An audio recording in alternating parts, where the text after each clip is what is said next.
और कड़ी से कड़ी सजा मिलनी चाहिए। मैं तो कहता हूं लीगल स्कोप में यह भी होना चाहिए कि जेल के साथ साथ इनको कोविड वार्ड में भेज दीजिए और इनको बोलिए वहां बैठ के वो लोगों को वहां पर पूरे वार्ड की सफाई करें, पूरे दिन वही काम करें, 15-20 दिन, और बिना पीपीई किट के काम करें। डर होना चाहिए उनके मन में, डराना है ऐसे लोगों को इतना कि उनकी रूह कांप उठे, उनकी जमीर में इतनी हिम्मत ना हो कि आगे जाकर कभी किसी के जीवन के साथ ऐसा खिलवाड़ कर सके। आप सबसे अनुरोध है, आप बने रहिए मेरे साथ, और भी ऐसे किस्से हैं और हमारे दर्शकों को बताएंगे। यहां महाराष्ट्र में इस वक्त की बड़ी खबर है, वहां जालना जिले में एफडीए और पुलिस की कार्रवाई में ऑक्सीजन सिलेंडर के अवैध गोदाम का पता चला है। इस छापेमारी में गोदाम से बड़े और कई सारे बड़े और 9 छोटे सिलेंडर भी मिले हैं। पुलिस को जालना के करीब गरीब शाह बाजार के इस गोदाम में कालाबाजारी होने की जानकारी मिली थी, जिसके बाद एफडीए की टीम के साथ वहां छापेमारी की गई। बड़ी संख्या में सिलेंडर बरामद किए गए हैं। 40 जंबो और 9 छोटे ऑक्सीजन सिलेंडर जब्त हुए हैं यहां से।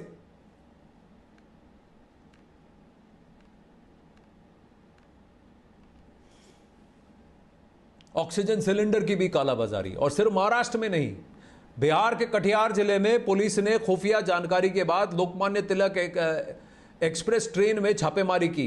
देर रात इस छापेमारी में 226 ऑक्सीजन सिलेंडर बरामद किए गए। बताया जा रहा है कि सभी सिलेंडर ट्रेन रेलवे स्टेशन से गाड़ियों में भरकर सप्लाई किए जाने थे, लेकिन उससे पहले ही पुलिस वहां पहुंच गई और सभी सिलेंडरों को जब्त कर लिया गया। 226 ऑक्सीजन सिलेंडर ट्रेन में स्मगल किए जा रहे हैं। बिहार के कटिहार से यह किस्सा है। कोरोना काल के दौरान आपदा को अवसर में बदलते कई व्यवसायियों की कालाबाजारी आपने देखी होगी। ये कटिहार जंक्शन है और कटिहार जंक्शन से के इसी लोकमान्य तिलक ट्रेन से अभी लगभग 250 के संख्या में इस तरह का ऑक्सीजन सिलेंडर उतारा गया है। आपको दिखा सकते हैं, ये सूचना के बाद पुलिस प्रशासन और जो जिला प्रशासन की टीम बड़ी संख्या में यहाँ पहुँचे हैं और आपको दिखाते हैं इस तरह के सिलेंडर को लोड कर लिया गया था और गाड़ियों में, लेकिन ये सिलेंडर किनका है और कहाँ तक पहुँचाना था इसका कुछ तक साफ क्लियर नहीं हुआ है। हालांकि तमाम जो बिंदु है, एक एक सिलेंडर को दिखाते हैं। ये 6 किलो का सिलेंडर है और इसी सिलेंडर को जो चर्चा है बाजार में खपाया जाना चाहिए, लेकिन क्या है इस पूरे प्रकरण के पीछे ये पता नहीं चला। हमारे साथ सदर डीएसपी है। अब आगे क्या होगा आइए बात करते हैं। सर, बड़ी संख्या में सिलेंडर को रोका गया, ऑक्सीजन सिलेंडर, क्या किया जाएगा? हाँ, आगे क्या किया? हाँ, स्टेशन के वीआईपी गेट पर जैसे हम लोग को सूचना मिली, जो काफ़ी संख्या में सिलेंडर जो है लगभग 6 केजी का है, लाया गया है और इसमें लिखा हुआ है एलटीटी लोकमान्य तिलक समाप्त बम्बई से आया हुआ है। इस संबंध में हम लोग जांच कर रहे हैं और लगता है कि गलत तरीके से ही लाया गया है। वहीं दिल्ली पुलिस ने कैट्स एम्बुलेंस में काम करने वाले 2 कर्मचारियों को गिरफ्तार किया है। आरोप यह है कि ये एम्बुलेंस में मौजूद ऑक्सीजन सिलेंडर और दवाओं की कालाबाजारी करते थे। इन दोनों के पास से पुलिस ने दवा और ऑक्सीजन सिलेंडर भी बरामद किए हैं। देश भर में ऐसे गिद्ध निकल के आ रहे हैं जो कि इस कोरोना काल में लोगों पर आपदा में अवसर ढूंढ रहे हैं और मानवता के खिलाफ ये कृत्य कर रहे हैं, मुनाफा कमा रहे हैं, लोगों की मुसीबत का फायदा उठा रहे हैं। आनंद, एक बात बताइए, दिल्ली पुलिस का कितना कड़ा रुख होगा? क्या इन सबको सिर्फ गिरफ्तार करके फिर क्या कोर्ट में पेश कर दिया जाएगा? ये सारे जो हैं सारे बेलेबल ऑफेंसेस के चार्जेस लग रहे हैं इन सब पर। चार्जेस तो नॉन बेलेबल होने चाहिए। जो इस तरह के गिद्ध हैं इनके साथ कड़े से कड़ा रुख अपनाना चाहिए। दिल्ली पुलिस का डंडा ही नहीं, कानून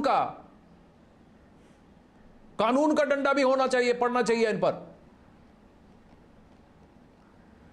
जी देखिए, बिल्कुल आनंद, दिल्ली पुलिस की जिम्मेदारी बनती है कि वो कड़ी सी कड़ी धाराओं में जो लोग भी कोरोना काल में कालाबाजारी कर रहे हैं, दवाइयों की खरीद फरोख्त कर रहे हैं, उन्हें जमाखोरी करके अपने पास रख रहे हैं और उन्हें ब्लैक कर रहे हैं, उनके खिलाफ कड़ी धाराओं में मुकदमा दर्ज किया जाए और कोर्ट में जब उन लोगों को पेश किया जाता है तो वहां पर पुलिस अपनी दलील मजबूती से कोर्ट के सामने रखे ताकि ये लोग जमानत पर बाहर ना सकें और इन्हें कड़ी से कड़ी सजा हो या ये न्यायिक हिरासत में तिहाड़ जेल जाएं। और जाहिर तौर पर इनके लिए एक सबसे बड़ी सजा इस समय आनंद ये है जो आप बता रहे हैं कि कोविड वार्ड में ऐसे लोगों को भेजना चाहिए सेवा करने के लिए, तिहाड़ जेल भी पूरा जो है इस वक्त कोरोना संक्रमण से जूझ रहा है और जाहिर तौर पर इस वक्त जो लोग भी आरोपी पकड़े जा रहे हैं वो तिहाड़ के अलग अलग जेल में जा रहे हैं। ये उनके लिए काफी बड़ा सजा है और एक इनका तरीके से केस नज़ीर किसी को भी पेश लड़ना हो नहीं रही है चाहिए। कि उनको दिल्ली वहां बार पे एसोसिएशन को कहना चाहिए कि कोई भी वकील उनका केस नहीं लड़ेगा, कोई भी उनको रिप्रेजेंट नहीं करेगा, क्योंकि जो उनके लिए खड़ा होगा उनसे यह सवाल पूछने की जरूरत है कि अगर आपको यह नकली इंजेक्शन दिया होता तो आप क्या करते। दिल्ली कोर्ट्स के किसी भी जज को यह पूछने की जरूरत है कि अगर आपको यह नकली इंजेक्शन बेचते, अगर आपके साथ यह कालाबाजारी करते तो आप क्या करते। किसी भी कोर्ट में किसी भी बार एसोसिएशन के किसी भी लॉयर को इनका रिप्रेजेंटेशन नहीं करना चाहिए। और सबसे बड़ी बात मनोज, जबलपुर के केस को देखें, भोपाल के केस को देखें, इंदौर में देखें, इन सभी जो लोग कालाबाजारी कर रहे हैं इन सबके साथ ऐसा सख्त स्वरूप का व्यवहार होना चाहिए। गले में पट्टा डाल दीजिए इनके कि हां मैं कालाबाजारी, और इनकी परेड लगाइए सड़क पर, शर्मिंदा कीजिए इनको।